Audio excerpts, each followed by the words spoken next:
Tucker mentioned holiday weekend, and it's going to be a busy one. Complaints and delays coming in this week ahead of the holiday. And our next travel guest says that normal 2-hour prior to arrival wait time at the airport might not be good enough this year. Let's bring in former TSA Deputy Administrator and Executive Vice President at K2 Security Screening Group, Steve Karoly. Good morning. Good morning, Steve. How are you? So what are you advising for travelers this weekend?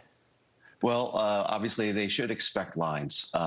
However, there's things that they could do for themselves, like get ready for the airport, going to the airport, making sure when they pack their bags, they pack it with the proper gear. Other things get stowed in the checked baggage.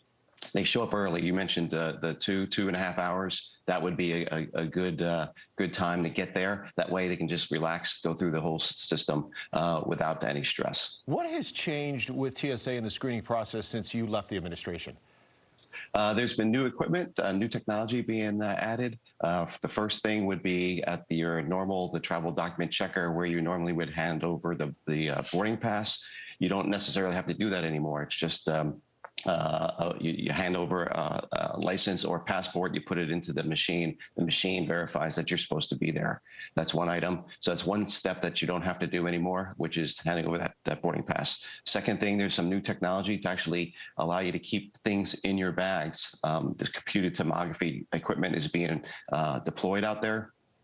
Which means a little bit faster when it comes to actually looking at those bags because you don't have to go through the secondary checks. A lot of the new technology serves a couple of purposes. One, obviously, safety is paramount. Also, expediting the process, making it quicker for passengers to get through security. Steve, this holiday weekend, we're expecting more travelers at airports than we've seen since before the pandemic. It's going to be busy no matter what. And we've heard that TSA staffing is maybe not where it needs to be. Where do those two balance at this point? Yeah, staffing is a challenge. Like almost across the country, there's, TSA is competing with other industries for qualified people. So that's a challenge. However, there are things that TSA has in their toolbox to handle that. They have a national deployment officer support system, and then they can throw additional canine teams at certain airports that need those additional bodies and those additional screeners.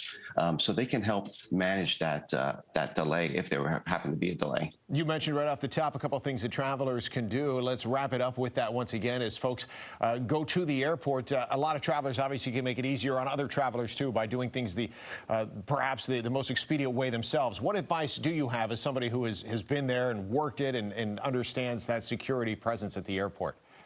Well, if you can, again, enroll in pre-check. That will allow passengers to keep things in their bags, keep their belts on, keep their shoes on. So that's one major key thing. The second thing is, while they're waiting in line, get ready for the security process. Take things out of your pockets. Don't put them in the bins. Put them in your carry-on bag, so that you only have to go through the process once. And of course, like I said before, know what you're supposed to be carrying in those carry-on bags. All right, appreciate you joining us this morning. Steve Karoly with K2 Security Screening, former Deputy Administrator and Executive Vice President at TSA. Thank you so much for joining us this morning, Deputy Administrator. Absolutely, Steve. Thank you.